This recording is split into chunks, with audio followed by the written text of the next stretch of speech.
I want to buy a fixer-upper. That's a phrase that I've heard many times over the years from people who want to buy a house that they can put some sweat equity into, some elbow grease, and improve the house themselves. Most people want to buy a fixer-upper because they think they can get a good deal. They can pay less for it, and in fixing it up, just get a little more for their money. Sometimes that's true, not all the time. It depends on how much needs to be done to the house.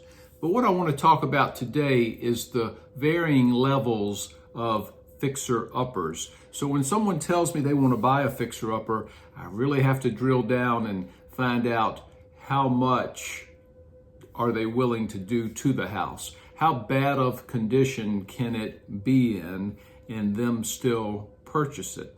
So in most cases, if you're a first-time home buyer or you're buying a house to live in, those types of buyers, when they say they want a fixer-upper, usually it's limited to cosmetic items. It needs some new flooring and some paint.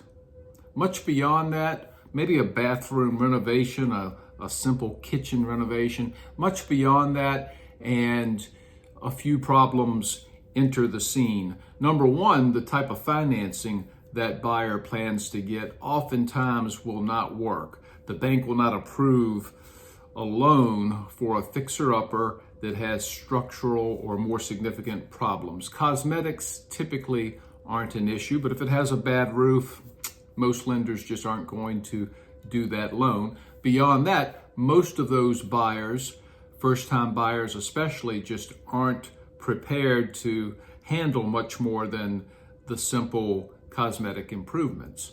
If you're an investor, investors I talk to, they have varying levels of what they call fixer-uppers too. So if an investor says they want a fixer-upper, well, are you willing to address foundation issues? Are you willing to replace subflooring and band joists and fascia boards? And how much do you want to take on it? With investors, us included, most have their limits.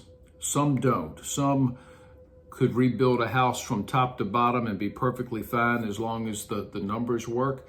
Others don't want to get into the foundation issues, don't want to have to stabilize foundations that are coming apart and sitting on, let's say, shrink swell soil, perhaps.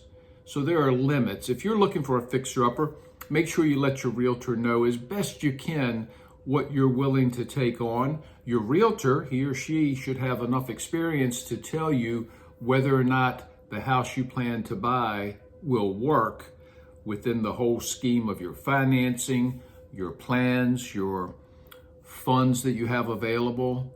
So fixer-upper, it's a very nebulous term. Some good opportunities out there that I would call fixer-uppers, but be clear on what you're looking for and what will work for you.